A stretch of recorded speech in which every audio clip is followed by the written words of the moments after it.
Hi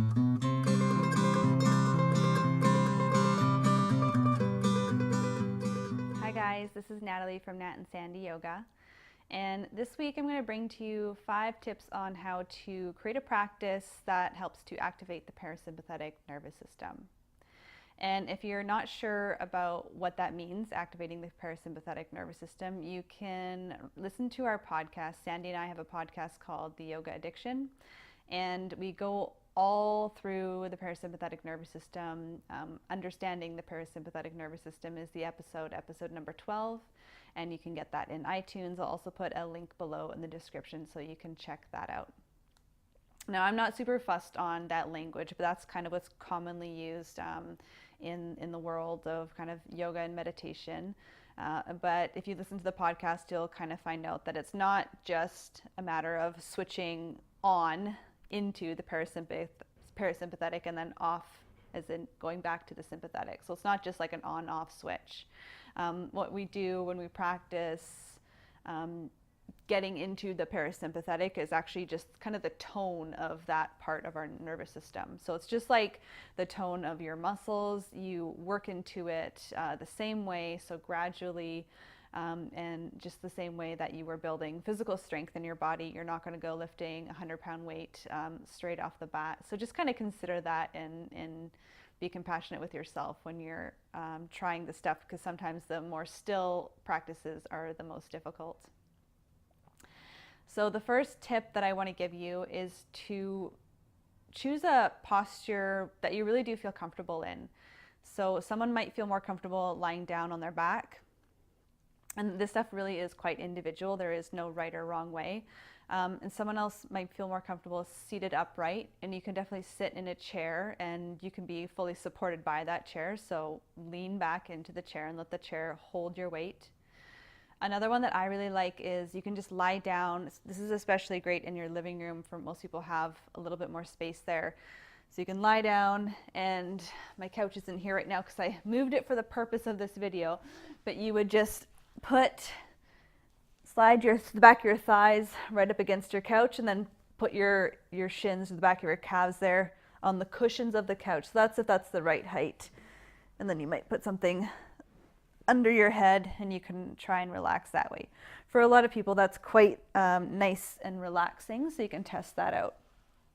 You also might try just lying on your bed.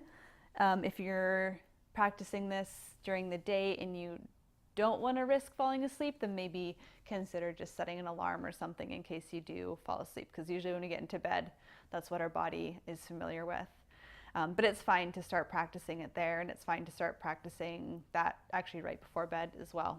So then you don't have that fear of kind of slipping into sleep. You can just go right into it. The second tip that I have for you is to kind of going on what I just said, is to choose when you do this in your day. So choose something that really makes sense. You're not going to do it at a time when maybe you have naturally like a ton of energy. Maybe in transition between two things that you're doing. So coming home from work and before you start getting ready for dinner or something like that. A little wedge of time maybe where you normally let yourself relax. So maybe after dinner, before bed. Maybe you're someone who has more space in the middle of your morning or something like that. Or maybe you're an early morning person and you want to get at it right away. So just choosing a little wedge of time to carve out to start practicing, and it's not something that you have to do 10 times a day. I would say consistency is probably the most important thing over duration, the amount of time. The next thing that you might want to address, a little tip for you, is to notice the noises around where you live and your buildings. So if you're like me, you live in the city. I live in the city right now, so there's a lot of noises. Often dogs barking next door, maybe someone doing construction upstairs, trucks driving by outside. So if that's something that really does bother you and you can't find yourself getting into a relaxed state because you're noticing those noises, or maybe it's the opposite, maybe it's too quiet, something that's helpful is just to kind of either put on a little bit of music. Music can be relaxing, and the style of music really depends on the person. So I wouldn't necessarily for everyone, say easy, kind of gentle, soft music. If you listen to the podcast again, Sandy talks a little bit about that. So something that you naturally find relaxes you. If you do better with silence, go with silence. Maybe also you just put like something over your ears. You can wrap a scarf around your head just to kind of dull the noises if you want something in between the two, not silence, but not music. And then my fourth tip is just to trick your senses a little bit, trick your body into the relaxation response. And there's two ways you can do this. So you might use a sandbag over your eyes or something that just causes a little bit of compression, maybe more dark, which is helpful because a lot of us associate the kind of relaxation response or parasympathetic with sleep, because that's what we experience when we're sleeping.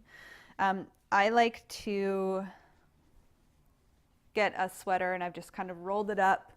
I would use this lying down, just place it, wrap it around the back of my head so it acts as a little bit of pillow. It's going around my ears. It's also gonna dull some of those noises. And then I'm gonna wrap it around my eyes and just creates a little bit of pressure on my eyelids, which feels really relaxing to me. Again, different bodies, different experiences. Things work for some people and not others. And the other kind of hack is to put a blanket on your abdomen. You can put one or two, kind of fold it up so that it's weighted. And the mechanical pressure of the blanket down on your abdomen, on your vagus nerve, one of the main nerves right in the center of your abdomen there, and the gastrointestinal nerves will actually help to relax you. So that'll help your body, kind of trick your body to having more parasympathetic tone. Then from here, if you wanted a whole another blanket on your body, you could do that. You can have your legs straight or with a bolster, but the weight of the blanket on the abdomen, also because we have all of our vital organs there, a lot of people just feel naturally more safe and more comfortable with something on their belly. All right, and then the last tip I have is just to make this really attainable. So use those first 4 tips to really create a practice where you can do it. And like I said before, kind of one day after another is more important than just one day, like setting yourself up and chilling out for an hour or something. I would say kind of that repetition over duration is more important. So make it something that you really can do. So putting it into your routine, if you have a daily routine, is a really good idea. And it's the mindset that you're not going at it succeeding or winning. It's just a practice, just like doing anything else. What I mentioned in the beginning, just like lifting a weight. You don't go 100% right at the start, and changes might need to be made as you go through this practice. So you might start with everything dark, with everything like closing off any sounds or anything. And you might kind of slowly progress to letting more light in, and maybe you can find that you can shift and have that relaxation feeling, that parasympathetic tone with more sensory inputs around you over time. All right, I hope you guys enjoyed this. I hope you got something from it. And please let me know in the comments below if there is some practice that you use to induce that kind of relaxation response or that parasympathetic tone. I'd love to hear from you what you guys do at home, or if you're a yoga teacher with your students as well. There's so many beneficial things. And again, there's really no right or wrong way to do it. So find out what works for you. Also, hit the subscribe button if you want to see more videos from us. Give us a like on this video, and then there's a little bell that you can hit where YouTube will just give you a notification when we come out with new videos. All right, I hope you guys enjoyed this again, and we'll see you in the next video.